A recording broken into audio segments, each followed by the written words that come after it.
The words that finally broke me weren't from the HR manager sliding a cardboard box across a polished table, or the forced sympathy in the eyes of colleagues I'd known for 30 years.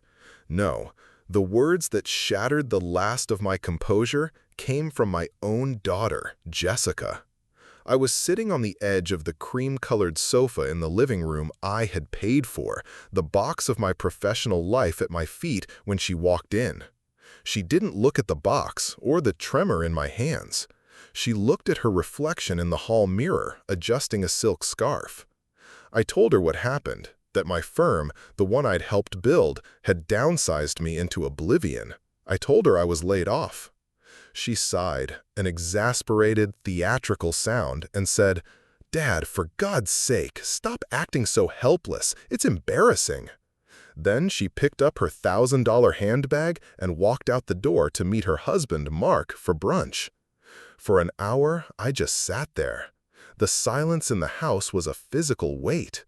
My wife, Helen, mumbled something about giving me space and went upstairs. Space felt like abandonment. Helpless. The word echoed. Was that what I was? A 55-year-old man with a mortgage the size of a mountain, a family accustomed to a lifestyle I could no longer provide, and a career that had vanished in a 10-minute meeting? The foundations of my world had been ripped out, and my family's first reaction was annoyance. The shock gave way to a cold, creeping dread.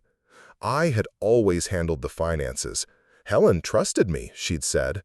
Jessica and Mark, living with us temporarily for the last 2 years, certainly enjoyed the fruits of that trust. Driven by a sudden, sickening urgency, I went to my office. I needed to see the numbers, to take stock of the damage, to figure out how long our savings could last. I opened my laptop, my fingers feeling clumsy and foreign on the keys. I logged into our main bank account, the one where my paycheck was deposited every 2 weeks like clockwork. I expected to see the substantial cushion I'd painstakingly built over decades. Instead, I saw a number so small it felt like a typo. I refreshed the page. It didn't change. A cold sweat broke out on my neck. I started clicking through statements, my heart pounding against my ribs. There were massive transfers to accounts I didn't recognize, credit card payments for cards I didn't know we had, a down payment on a luxury car, a sleek black sports car, the one Mark had proudly shown off last month, claiming he'd gotten a killer financing deal through a friend. My world tilted on its axis. This wasn't just a family that had gotten used to my income. This was systematic. This was plunder. I scrolled back, month after month, year after year. The spending, the withdrawals, they were audacious. Lavish vacations I was too busy with work to attend. Designer shopping sprees. Thousands of dollars funneled out, silent and steady. My helplessness wasn't an act. It was a condition they had meticulously engineered. And then I found the first real twist of the knife. Buried in a folder of scanned documents was a loan application. It was for a massive personal loan taken out 6 months ago. The signature on the bottom was a near-perfect forgery of my own. The purpose of the loan, stated in crisp digital print, was for a new business venture. The name of the venture's CEO? Mark. For the next week, I perfected the role my daughter had assigned me. I was the very picture of a helpless, broken man. I'd sit on the couch for hours, staring at the blank television screen. I shuffled around the house in my bathrobe, letting my beard grow ragged. When Helen would ask if I was okay, I'd just shrug. When Jessica and Mark came home, their arms laden with shopping bags, I'd flinch and look away, playing the part of the ashamed, defeated patriarch. They bought it completely. They would exchange condescending glances over my head, whispering about what to do with him. Their contempt was my shield. Behind the mask of despair, a cold, methodical rage was taking root. I was an architect after all. I had spent my life designing structures, understanding foundations, and planning every detail from the ground up. Now, I would apply that same skill set to designing their downfall. My nights were spent in my locked office, not in despair, but in furious diligence. I became a forensic investigator of my own life. With the help of a burner phone, I contacted an old friend, Frank, a bulldog of a forensic accountant I'd worked with on a commercial project years ago. I explained the situation in clipped, precise terms. He didn't offer sympathy, he offered a secure server and a plan. "They think you're a checkbook, David," he'd said, his voice a low growl over the phone. "Let's find out how deep the rot goes." Frank's help was invaluable. We uncovered the full, staggering scope of the betrayal. The forged loan was just the beginning. Mark had created a shell company, Apex Innovations, using my professional credentials and stolen corporate letterhead from my old firm to lend it an air of legitimacy. He was soliciting investments from my former colleagues and contacts, pitching a revolutionary new software that was nothing more than vaporware. My reputation was the collateral for his fraud. Jessica was his partner, managing the optics, using her social media to project an image of wild success, all funded by my stolen money. And Helen signed off on everything. Her signature was on joint credit card applications I'd never seen, on withdrawal slips, on documents giving Mark access to my investment portfolio. The second twist, the one that truly turned my grief to ice, came when Frank hacked into Mark's cloud storage. He found more than just fake business plans. He found their plan for me. It was a series of emails between Mark and Jessica. They had been planning this for years. They knew my company was facing financial headwinds. They had accelerated their siphoning of my funds, anticipating my layoff. The goal was to drain me completely, then use the forged loan and Mark's booming company to declare me incompetent, petition for power of attorney over my remaining assets, and place me in a managed care facility. "He'll be comfortable," Jessica had written in one email, "and we'll be free." They weren't just stealing my money, they were planning to steal my life, my freedom, and my identity, all while casting me as a helpless old man who had lost his mind. The knowledge of their plan didn't break me further. It forged me into something new, something hard and sharp. The architect in me took over completely. A good design requires a solid foundation, and the foundation of my revenge would be their own greed. They believed I was a spent force, a man with nothing left. It was time to give them something to grab onto. I called a family meeting. I sat them down in the living room, my performance of a broken man reaching its zenith. My hands trembled as I held a coffee cup. My voice was weak. "I've been doing some thinking," I began, avoiding their eyes. "You were right, Jessica. I've been helpless, but I've decided to stop. I want to help." I looked at Mark. "Your business, Apex Innovations. I've heard you talking about it. It sounds incredible. You're the future." Mark and Jessica exchanged a look of triumphant disbelief. Helen watched me with a flicker of something I couldn't decipher. Was it suspicion or pity? It didn't matter. "I know I don't have much left," I continued, the lie tasting like ash in my mouth. "But I have one thing. My father, your grandfather, left me a small portfolio of old pre-tech stocks. I never touched them. They were sentimental. I cashed them out. It's not a fortune, but it's just over $500,000. Their eyes widened. I could almost hear the gears turning in their heads. $500,000?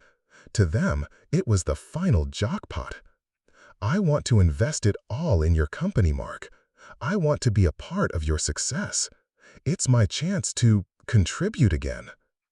Mark practically vibrated with excitement. "David, I'm speechless. This is the capital injection we need to go to the next level. We can finally bring on our lead developer and finalize the prototype." It was all a magnificent lie, and they were swallowing it whole. Over the next 2 weeks, I played the eager, naive investor. I asked for documents, business plans, and investor lists, all under the guise of doing my due diligence. They handed everything over with smug smiles, seeing my questions not as a threat, but as the charming incompetence of an old man trying to keep up. They provided me with a complete list of the people they had defrauded and the fabricated financial projections they had used to do it. It was a confession on company letterhead. The third and most sickening plot twist came from my own wife. One evening, as I was preparing the final documents for our investment meeting, Helen approached me. She placed a hand on my arm. "David," she said softly, her face a mask of concern, "I'm so proud of you for doing this, but we need to be smart. Before you transfer the money, we should have Mark sign this." She handed me a document. It was a sophisticated legal agreement that would make her, not me, the majority shareholder in Apex Innovations in exchange for the investment. It was written to cut me out completely the second the money was transferred. It wasn't Mark's plan or Jessica's.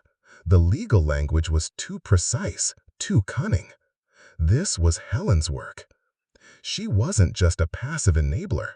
She was the quiet, calculating strategist in the background, ready to betray her own husband and then cut out her daughter and son-in-law to take the ultimate prize.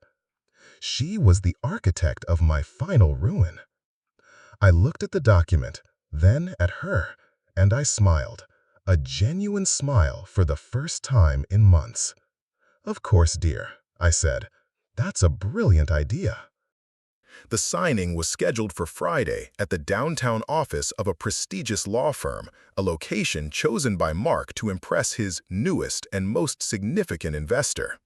Jessica was there, dressed in a sharp, expensive suit, looking every bit the part of a tech world power player. Mark was preening, shaking hands with the lawyer he'd hired for the occasion. And Helen sat beside me, her hand giving my arm a proprietary squeeze, the architect of my betrayal believing her masterpiece was moments from completion. They saw a broken old man, a final check to be cashed. They had no idea they were walking into a demolition.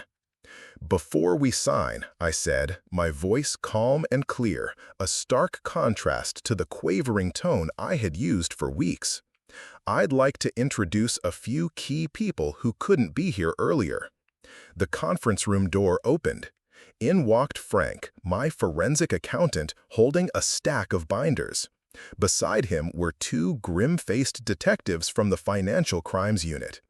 And behind them, looking utterly betrayed, were three of my oldest friends and colleagues, the very people Mark had conned into investing in his fraudulent company.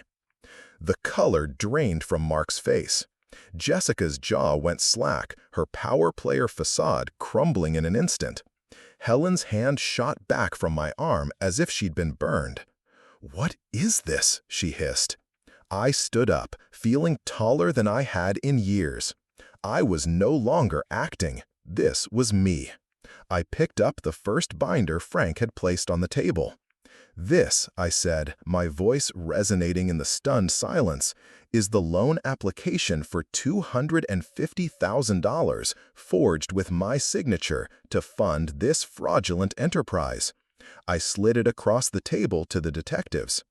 "This is the complete business plan for Apex Innovations, a company with no product, no developers, and no assets, which you used to solicit funds from these gentlemen here." I gestured to my friends. "And this," I said, picking up the printouts of their emails, "is your detailed plan to have me declared mentally incompetent and stripped of my assets and my freedom." Jessica started to cry, not tears of remorse, but of rage. "You can't do this," she shrieked. "You're our father."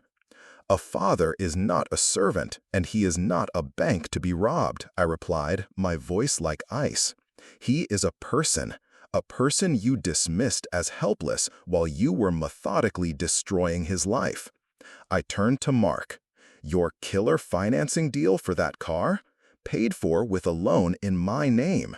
Your entire life for the past 2 years has been a performance funded by theft." Finally, I looked at Helen. I held up the document she had given me, the one that would have cut me out completely. "And you, my dear, the quiet mastermind. This was your checkmate, wasn't it? The final, brilliant move." I handed it to the lead detective. "I believe this demonstrates clear intent to commit fraud." It was over in minutes. The detectives moved in, cautioning them, reading them their rights. The assets were frozen, the accounts locked. The public humiliation was absolute. As they were led out of the room, Mark sputtering, Jessica weeping, and Helen looking at me with a gaze of pure, unadulterated hatred, I felt nothing but a profound, quiet calm. The structure they had built on a foundation of lies had been demolished. The next week, I sold the big house and all the things inside it. I moved into a small, clean apartment downtown with a view of the city I had helped build. I don't have much, but every single thing is mine. I am not helpless. I am the architect of my own life again. And the foundation is finally solid.